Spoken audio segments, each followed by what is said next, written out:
Ay magsimula, magbalik tanaw muna tayo. Panuto, isulat ang T kung ang pangungusap ay nagsasaad ng tamang pahayag at M naman kung mali. Para sa unang bilang, ang oregano at sambong ay isang uri ng halamang gamot na nakakatulong sa mga sakit.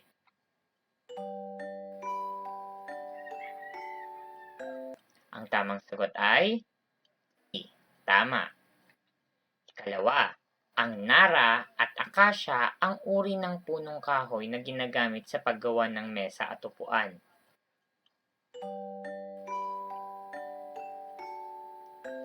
Ang tamang sagot ay T. Tama.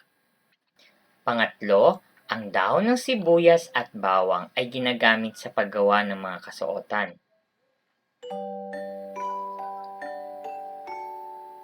Ang tamang sagot ay M. Mali.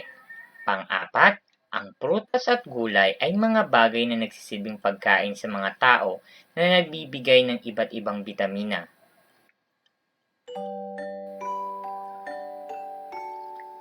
Ang tamang sagot ay T. Tama. At panghuli, ang mga punong kahoy at halaman ay isa sa pinakamahalagang bagay sa ating kapaligiran.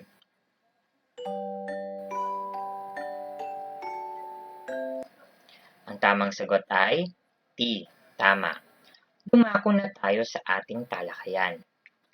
Pagmasdan ng bagay na nasa larawan. Ano ang ipinapakita sa larawan? Magaling, pinuputol ang patay na dahon. Bakit mahalaga ito sa mga halaman? Mahusay, mahalagang maalis ito dahil isa ito sa nakakaagaw ng nutrisyon para maging malusog ang halaman. Ngayong araw, tatalakayin natin ang mga pamamaraan kung paano mapapangalagaan ang mga halaman. Narito ang ilan sa mga pamamaraan upang mapangalagaan natin ang mga halaman. Una dyan ay ang pagdidilig sa mga halaman. Ang tubig ay isa sa mga pangunahing kailangan ng mga halaman upang ito ay maging malusog at tumubo.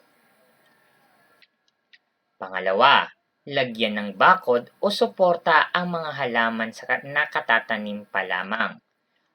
Ang mga bakod ay ang nagsisilbing harang sa mga ligaw na hayop, at ang mga bakod din ito ang sumusuporta sa paglaki ng halaman.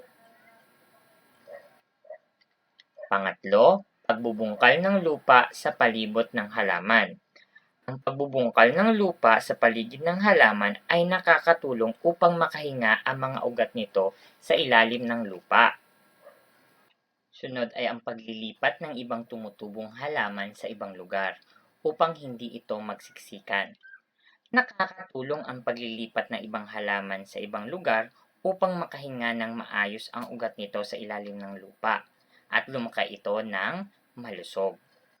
Sunod ay ang pagbubunot ng mga maliliit na damo sa paligid ng halaman. Nakakatulong din ang pag-aalis ng mga damo sa paligid ng halaman dahil ang damo ay isa sa kumukuha ng nutrisyon na maaaring makuha ng itinanim yung halaman. Sunod ay ang paglalagay ng fertilizer or pataba sa mga halaman. Ang fertilizer ay tumutulong upang maging malusog at lumaki ng maayos ang tinanim niyong halaman. Sunod ay ang paglalagay sa mga halaman sa lugar na may tamang sikat ng araw. Ang sikat ng araw ay nakakatulong din sa paglaki ng halaman. Isa ito sa pangunahing kailangan ng mga halaman upang sila ay mabuhay. Sunod ay huwag tapakan ang mga halaman na nakatanim sa paligid. Ang pagtapak sa mga halaman ay maaaring magdulot ng pagkasira o pagkamatay nito. Sunod ay putulin ang mga patay na dahon na makikita sa halaman. Ang pagputol sa mga patay na dahon at patay na sanga ay nakakatulong upang mas makita or gumanda ang halaman. Isa din ito sa mga umaagaw ng nutrisyon na maaaring makuha ng halaman. At panghuli, Magtanim na maraming puno at halaman sa paligid. Ang halaman ay isa sa kailangan ng ating kapaligiran dahil isa ito sa bumabalanse ng mga bagay sa ating mundo. Dumako na tayo sa inyong pagsasanay. Para sa unang gawain, lagyan ng check kung nagpapakita ng tamang pag-aalaga sa halaman at X naman kung hindi.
Tingnan natin kung tama ang inyong mga sagot.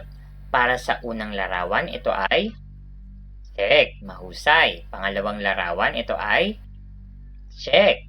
Pangatlong larawan, ito ay check. Pang-apat na larawan, ito ay X. At panghuling larawan, ito ay X. Mahusay mga bata. Tandaan, ang mga halaman ay bahagi ng ating kalikasan at pang-araw-araw na pamumuhay na pinagkaloob sa atin ng Poong May Kapal. Upang mapangalagaan ang mga halaman, kinakailangan natin itong diligan araw-araw, ilagay sa lugar na may tamang sikat ng araw, lagyan ng fertilizer o pataba at bigyan natin ito ng tamang espasyo upang tumubo ng maayos at malusog. Para sa inyong pangwakas na pagsusulit,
paalam!